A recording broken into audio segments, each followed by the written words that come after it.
even the Democrat mayor of Del Rio, Texas, is urging Joe Biden to reconsider this all.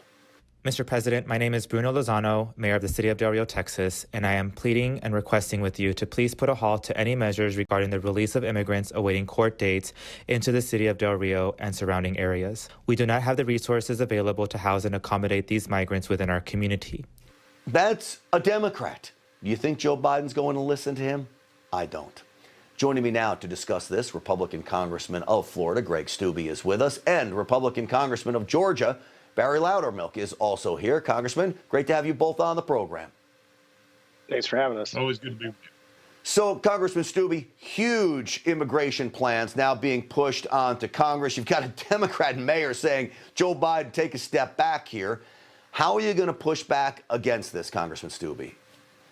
Well, we're going to keep fighting. I mean, Joe Biden wants to give 11 million illegal immigrants citizenship in our country. It's probably actually more than that. But unfortunately, Republicans don't have the majority in the House. So we'll continue to fight. We'll continue to talk about this. And hopefully some of these moderate Democrats, we only have to pull 5 from the floor over to our side. We'll see the reason of like what the Democratic mayor in Del Rio was talking about. We don't have the ability to take these individuals in, not even to mention the legal facts of admitting 11 million illegal immigrants into our country and the systemic failures that we're having in national security. You don't know who these people are. They're not being COVID tested, and you're allowing all of these people to come across the border. And, oh, by the way, we're also going to have Joe Biden stopping the construction of the wall. So it's just a huge systemic failure and an influx that we're going to have on our national security and our immigration and naturalization services. And Congressman Loudermilk, all of what Greg just pointed out comes on the heels of what they're calling amnesty. They talk about 11 million people, and I'm with Congressman Steube. I think the number's probably more like 25 million illegals in America. They want to just wipe the slate clean? What about all the people that came here, spent a lot of money doing it right? There's no way this can get through, is there, sir?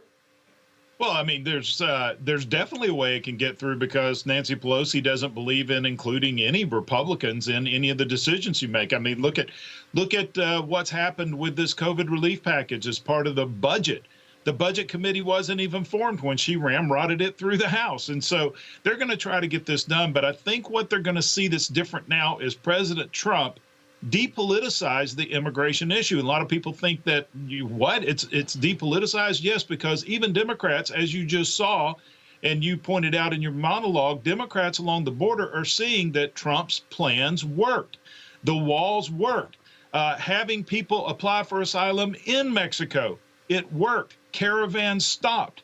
And just with the stroke of his pen, Joe Biden is undoing all of the really humanitarian policies toward illegals coming into this country that Trump and the Republicans were able to achieve. It's going away. But Democrats, especially those along the border, saw, hey, these policies did work, and now they're going away all of a sudden. I think it's going to be a little different this time around with the American people. Yeah.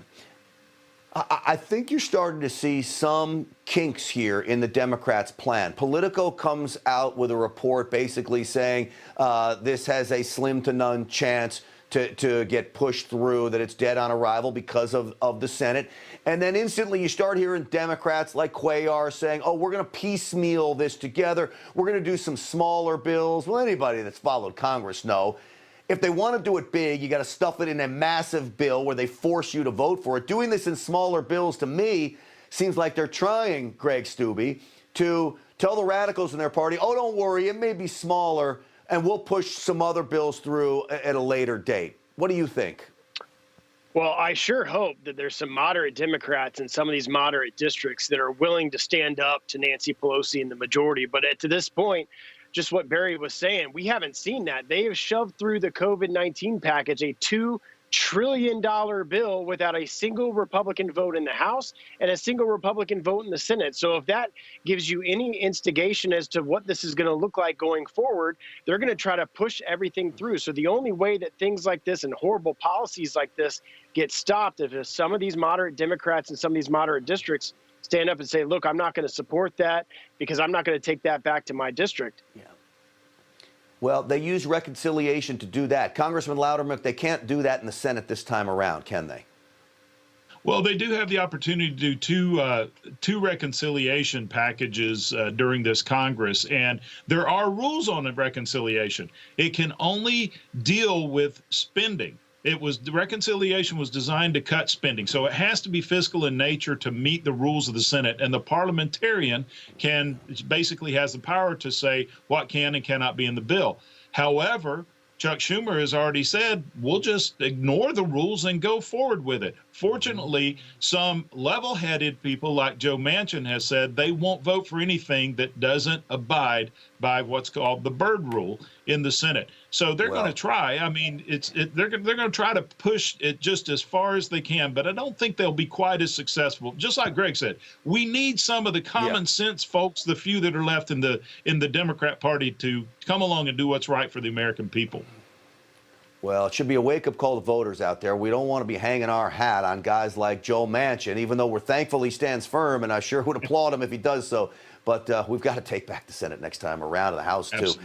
Guys, it's always great to have you on the program. Greg Steube, Barry Loudermilk, thank you. Thank you. Great to see you.